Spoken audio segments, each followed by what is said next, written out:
remarks with a heartfelt thank you for my mother, my sister, and my brother, to each and every one of you for your presence here today.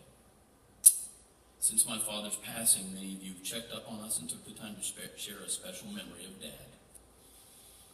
Seeing the long line of people that made it a priority to pay their last respects to him over the last 2 days really reaffirms what one person said over the past week. He left a big footprint on this earth.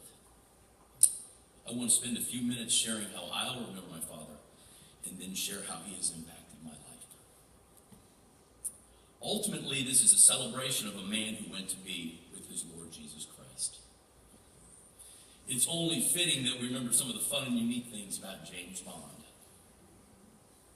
Get ready to laugh. I will always cherish my father's love of current events, politics, and history. During his life, he was an accomplished journalist who used his platform to take a stand for what he believed was right. Early on, his investigative reporting led to the resignation of a college president at his alma mater, Eastern Illinois University, who was involved in receiving kickbacks for construction projects. For a brief period in the 1980s, he owned and operated his own daily newspaper. In his editorial section, he was fearless about how he championed issues that were not embraced by a mainstream media he felt had an alternative agenda. No doubt his interest in these topics shaped my future career as a social studies teacher. As many of you know, he was a great storyteller. One of the trademarks of these stories was his unique gift of vocal impressions. He would sprinkle the likes of Richard Nixon, or of course his specialty, Harry Carey. If you spent much time with him, you undoubtedly heard him say, "Holy cow!" as he recounted the memories of listening to the Cardinals on KMOX with his father. This brings me to one of the things that will always make me think of my father, St. Louis Cardinals baseball. As my mom pointed out while we were writing his obituary, it would be inaccurate to say he loved the Cardinals. In fact, as I reflect on his relationship with that particular team, I'm reminded of an old adage that says that there is a fine line between love and hate. Watching a Cardinals game with my dad was like attending a Greek tragedy, complete with plot twists, grief, and much of the time joy. He was passionate about his team, that was for sure. For the sake of his own health, I'm glad he was a fan of one of baseball's most successful franchises. The greatest franchise, in my opinion. Honestly, he might not have made it to be 68 if he was a Cubs fan. One more shot, Dad. There's a special story that covers 3 generations of bondmen and may be unique to our family. On September 29th, 1963, Jim Bond was standing beside his father and his brother at Sportsman's Park when his favorite Cardinal of all time, Stan Musial, played the last game of his storied career. Dad recorded the ceremony on an 8mm camera. Nearly 50 years later, on October 17, 2012, I was standing beside my father and my brother as Stan the Man made his final public appearance before a Cardinals playoff game. I filmed it on my iPhone. Even though it might seem just a little hokey, I would like to think tonight that Dad and number 6 will be together and enjoying the Cardinals-Giants playoff game. During the week, our family reflected over Dad's life. We found ourselves referencing the Jim Bond lexicon. When food was tasty, he would say, "It's Mr. Delish." When he would need to lovingly prod us along in our various tasks, he might say, "Quickly, hurry, move."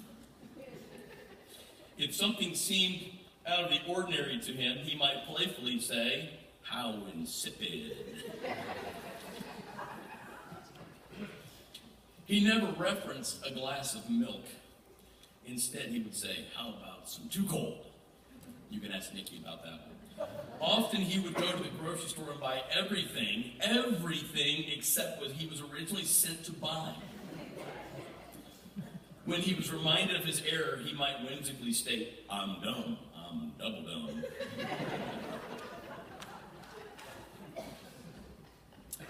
He would exhort our family dog to go outside and potty by saying, "Come on, Sassy, let's get up and go," which was actually a little bit of a poke at a popular University of Florida football cheer.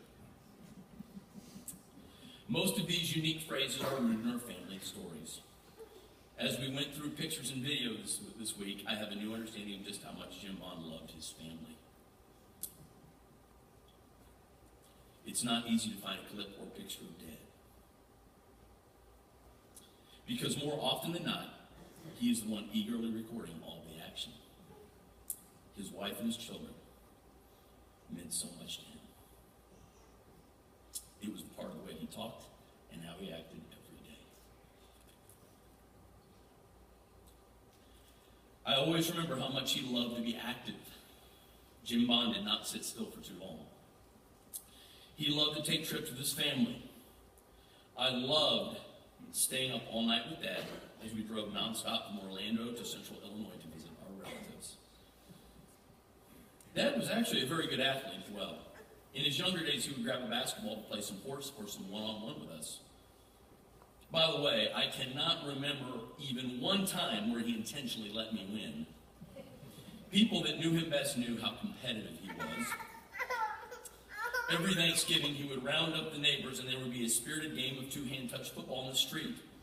He proclaimed the game the Blacktop Bowl, and the game was as much of Jim Bond theater as it was football. Before the ball was snapped, he would push out his imaginary pads and act like the great Johnny Unitas. And he would announce the games in the voice of 60s sports commentator Lindsey Nelson. Jim Bond was also a very good golfer. It always amused me that he could seemingly go a whole year without picking up a club and then go out and have a pretty respectable score. As you will soon see in our tribute video, Dad was still hitting the ball pretty well into his later stages of cancer. I promise,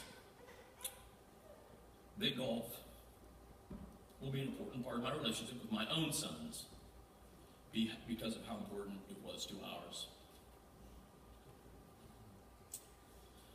However, the most important legacy my father left doesn't involve sports or funny voices.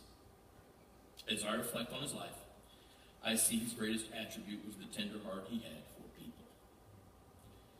I could sit up here and even go further over my allotted time, recalling different instances where he and I would go on secret missions to drop off groceries to families in need, or even moments where he would take time to help a complete stranger on a street corner. I remember my dad meeting an elderly homeless man at a convenience store on Parr Avenue after church and taking him home to have Sunday dinner with our family.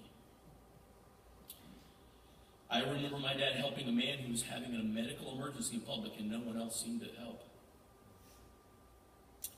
I truly believed he embraced his role as an insurance agent in this community because he was helping people in moments they needed it the most. In August, I had the privilege of accompanying him to his chemotherapy treatment. It was touching to see how he connected with other people going through cancer. I saw him encourage many patients and their families that day. It was no surprise to me when the cancer center nurses told me how much they adored my parents. Instances like those set a great example for me. Over a decade ago, when I was living in Muncie, Indiana, I passed a middle-aged lady who was mentally handicapped. She was struggling to carry a heavy computer monitor down the sidewalk.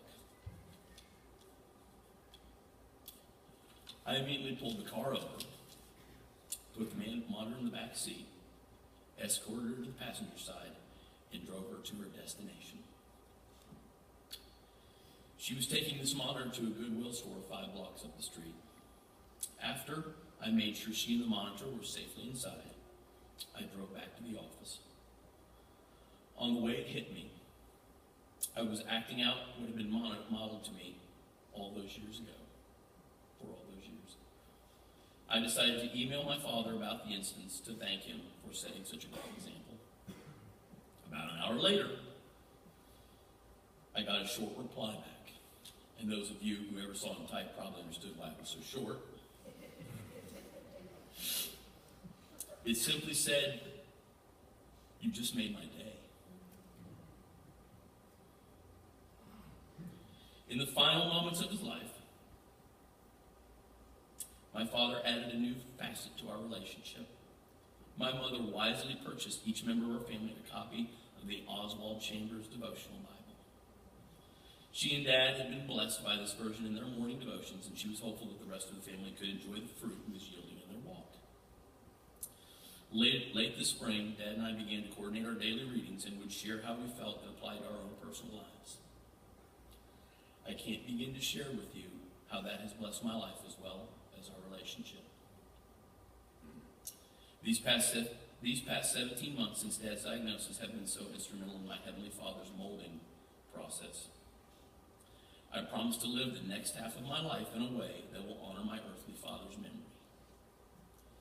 Just this past Tuesday, our school's behavior specialist visited my classroom to tell me how one of her assigned students shared with her how safe he felt in my classroom. That young man will never have one day of what I had for 38 years. I thanked her and I thought to myself, of course he does. He sees the heart of my Father.